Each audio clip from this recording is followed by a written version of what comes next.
Good morning everyone.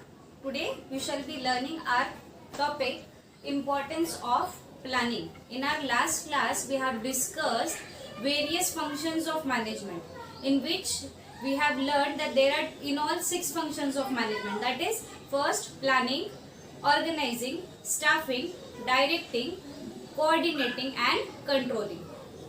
Now moving on to our further type, that is importance of planning. But before we start our topic, we shall again revise the meaning of planning. Planning यानी क्या था? तो मैंने आपको last class में बताया था thinking in advance, what we have to do, when we have to do, how we have to do, ये सारी चीजों के बारे में एडवांस में सोचना यानी planning. Another definition of planning is the process of establishing goals and suitable course of action for achieving these goals. Planning एक प्रोसेस है जहां पर आप एक गोल डेवलप कर रहे हो, एक टारगेट डेवलप कर रहे हो कि मुझे ये काम करना है और फिर ये टारगेट मुझे किस तरीके से पूरा करना है, इसके बारे में सोचना यानी planning. Moving on to our main topic, that is importance of planning. Planning करने के क्या क्या इम्पोर्टेंस है, क्या क्या फायदे हैं. फर्स्ट इम्पोर्टेंस है, it helps to set clear objectives. हमें क्या काम करना है ताकि मैं मेरा टारगेट अचीव कर पाऊँ, मेरा गोल अचीव कर पाऊँ. ये चीज़ें अगर मैं प्लान कर लेती हूँ पहले, तो मेरे लिए बहुत इजी हो जाएगा कि मैं डिसाइड कर सकती हूँ कि मुझे मेरा वो काम किस तरीके से पूरा करना है ताकि मैं मेरा टास्क अच्छी तरीके से कंप्लीट कर पाऊँ. तो प्लानिंग क्या कर रहा है? It is helping you to set clear objectives what we have to do. So the first importance of planning is it helps us to set clear objectives. हमें क्या काम करना है, क्यों करना है, किस तरीके से करना है, ये ऑब्जेक्टिव क्लियर करने का काम प्लानिंग करता है. क्यों? क्योंकि प्लानिंग का मीनिंग ही क्या है? Thinking in advance, what we have to do, कैसे करना है, कब करना है. ठीक है, तो क्या हो रहा है? प्लानिंग करने से आपके ऑब्जेक्टिव्स क्लियर हो जाते हैं कि आपको सारे काम किस तरीके से परफॉर्म करने हैं, कब से करने हैं, कैसे करने हैं. Second importance of planning is it provides path of action. अब आपने ये तो सोच लिया कि मेरा ऑब्जेक्टिव क्या है, मेरा टारगेट क्या है, मुझे क्या अचीव करना है.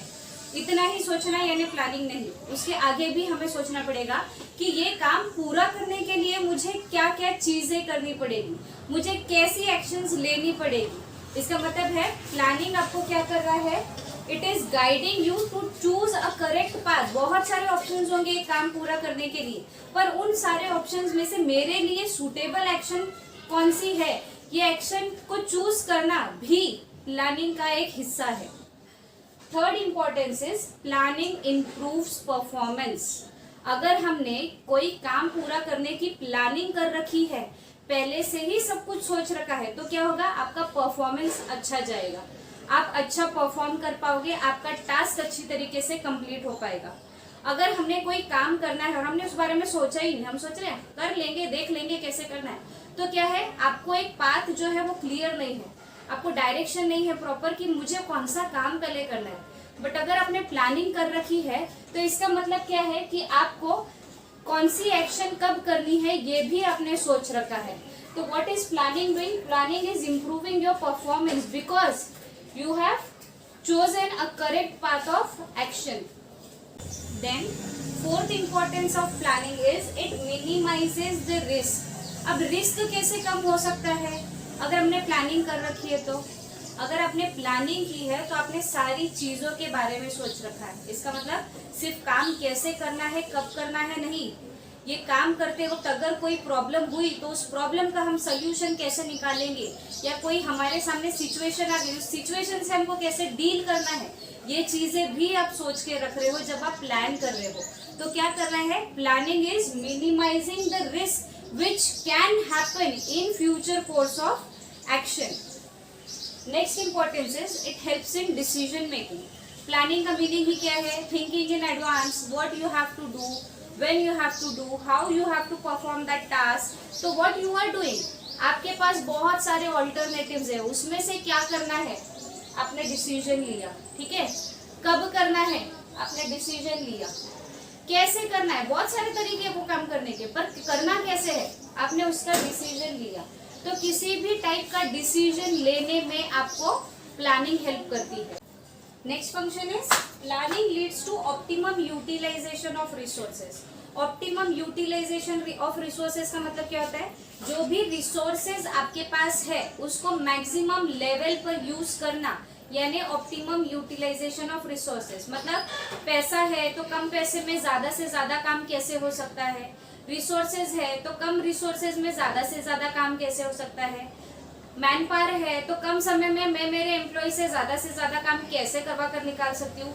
इस टास्क को कहते हैं ऑप्टिमम यूटिलाइजेशन ऑफ रिसोर्सेज। ठीक है, तो ये नेक्स्ट पॉइंट कहता है कि प्लानिंग आपको क्या कर रहा है, अपने रिसोर्सेज को मैक्सिमम एफिशिएंसी में यूज करने के लिए भी हेल्प करता है। अब मेरे पास मैन पावर है, तो मैन पावर है तो इसका मतलब क्या कि 24 घंटे है अगर दिन भर में, तो दिन भर में क्या इनसे 24 घंटे काम करवा कर निकालूं ताकि इनका फुल यूटिलाइजेशन हो सके।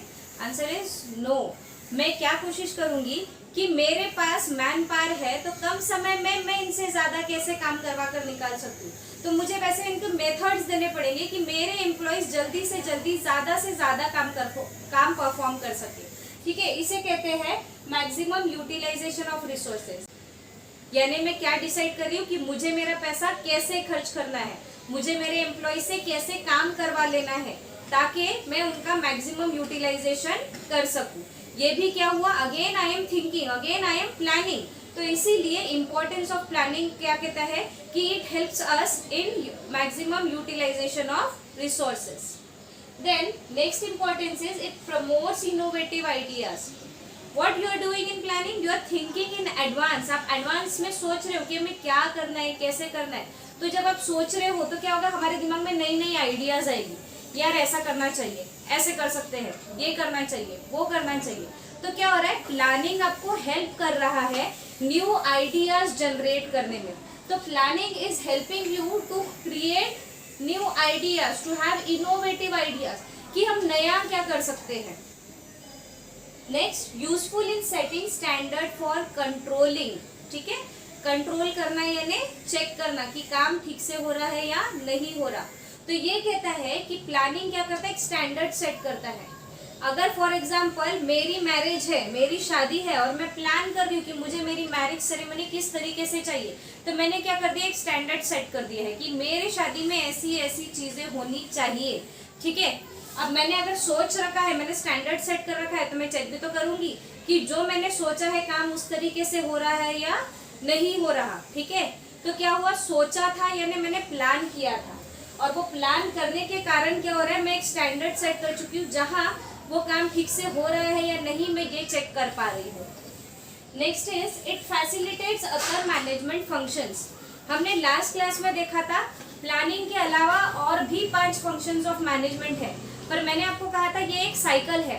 प्लानिंग के बाद ऑर्गेनाइजिंग का रोल आएगा, उसके बाद स्टाफिंग का, उसके बाद डायरेक्टिंग, उसके बाद कोऑर्डिनेटिंग, उसके बाद कंट्रोलिंग। तो इसका मतलब क्या है, बाकी सारे फंक्शंस ऑफ मैनेजमेंट का तभी रोल आएगा जब आपके पास कोई टास्क होगा और वो टास्क की आपने प्लानिंग कर रखी होगी कि आपको वो गोल अचीव करना है। इसीलिए इंपॉर्टेंस ऑफ प्लानिंग क्या कहता है, it facilitates other management functions, because other management function का रोल कब आएगा, जब आपको कोई टास्क अकम्प्लिश करना होगा तब। And last importance of planning is it facilitates coordination of all activities. मैंने आपको कहा था लास्ट क्लास के एग्जाम्पल में बताया था कि एक टास्क को हम छोटे छोटे पार्ट में डिवाइड कर देते हैं। जैसे मैंने आपको एक वेडिंग सेरेमनी का एग्जाम्पल दिया था, वहां पर एक टास्क है वेडिंग सेरेमनी, पर उस काम को हमने छोटे छोटे पार्ट में डिवाइड किया था। जैसे मेहंदी सेरेमनी है, डेकोरेशन है, केटरिंग सर्विस है, मेकअप आर्टिस्ट है। ठीक है, तो इसका मतलब क्या है, ये सारी एक्टिविटीज एक ही टास्क को कंप्लीट करने के लिए लग रही है और ये सारे लोगों का काम एक ही दिन का है। सबने तैयारी अपने अपने हिसाब से शुरू कर दी है, तो क्या हो रहा है, सबके बीच में कोऑर्डिनेशन होना जरूरी है। अगर कोऑर्डिनेशन होगा तभी हम इन सबके टास्क को मर्ज कर कर एक दिन का वो फंक्शन पूरा कर सकते हैं, अकम्प्लिश कर सकते हैं। इसीलिए कहता है कि planning facilitate coordination of all activities. अगर प्लानिंग नहीं होगी, कोऑर्डिनेशन नहीं होगा, कोऑर्डिनेशन नहीं होगा तो एंड रिजल्ट खराब निकलेगा। ठीक है, तो these were few importance of planning. In our next class we shall see importance of organizing. Thank you.